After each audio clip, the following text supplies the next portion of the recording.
Welcome to Praveena's home kitchen. இன்னைக்கு நம்ம ரவா கேசரி எப்படி பண்ணுறதுன்னு பார்க்கலாம். அதுக்கு தேவையான பொருள் வந்து 1 கப் ரவை, நெய், முந்திரி பருப்பு, திராட்சை, கேசரி பவுடர். 1 கப் ரவைக்கு 1 கப் சர்க்கரை எடுத்திருக்கேன். கொஞ்சம் ஸ்வீட் ஜாஸ்தி சாப்பிட இன்னும் ஒரு 1/4 கப் சர்க்கரை சேர்த்துக்கலாம். 3 ஏலக்காய் எடுத்து தட்டி வச்சுருக்கேன். ஃபஸ்ட்டு ஒரு 1.5 ஸ்பூன் நெய் ஊற்றிட்டு முந்திரியும் திராட்சையும் வறுத்துக்கலாம். ஃபஸ்ட்டு முந்திரி பருவை போட்டுக்கோங்க.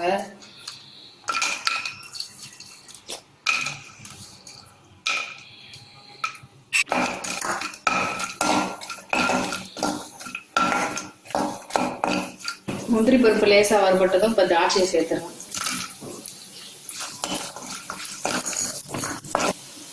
திராட்சை வந்து இப்படி பலூன் மாதிரி ஊற்றவும் அது எல்லாத்தையுமே எடுத்து பவுலில் வச்சிடலாம்.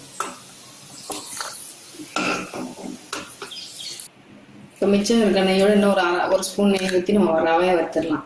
நெய்யில் ரவையை வறுத்திங்கன்னா தான் நல்ல கேசரி வந்து ஒட்டாமல் வரும்.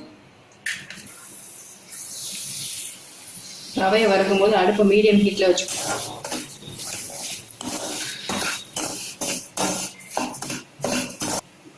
ரவை வந்து ஒரு பொன்னிறமாக வர வரைக்கும் வறுக்கணும். அதனால அடுப்பை மீடியம் ஹீட்டில் வச்சுக்கோங்க. ரவை நல்லா வறுபட்டுருச்சு. இப்போ நம்ம இதை ஒரு பிளேட்டில் ட்ரான்ஸ்ஃபர் பண்ணிடலாம். 1 கப்புக்கு இப்போ 2 கப் தண்ணி நான் சேர்க்க போகிறேன். இன்னும் கொஞ்சம் சாஃப்டாக வேணுன்றவங்க ஒரு 1/2 கப் தண்ணி கொஞ்சம் கூட ஊற்றிக்கலாம். தண்ணி நல்லா கொதிக்கட்டும். கொதிச்சதுக்கப்புறம் தான் நம்ம ரவை சேர்க்கணும். தண்ணி இப்போ நல்லா கொதிச்சிருச்சு. ரவையை போடும்போது அடுப்பை நல்லா சிம்மில் வச்சுக்கோங்க. போடும்போது கொஞ்சம் கொஞ்சமாக போட்டுட்டு கட்டிப்படாமல் கிண்டிக்காங்க.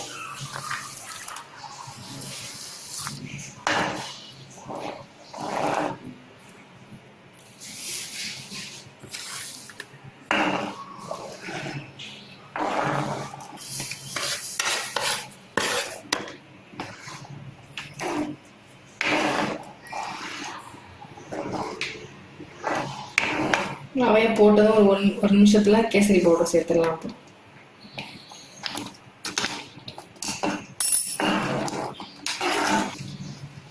ரவை வந்து ஊற்றின தண்ணி எல்லாம் வத்திடுச்சு பாருங்க. இப்போ நம்ம சுகர் சேர்த்துடலாம்.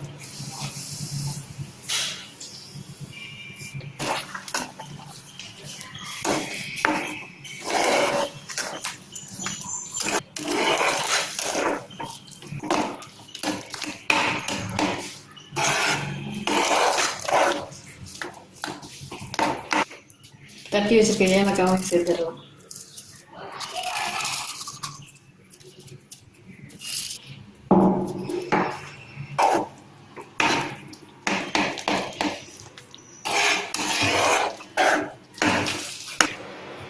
லாஸ்ட்டாக ஒரு 1.5 ஸ்பூன் நெய் ஊற்றிக்கோங்க. அப்போ தான் கேசரி வந்து ஒட்டாமல் நல்லா இருக்கும்.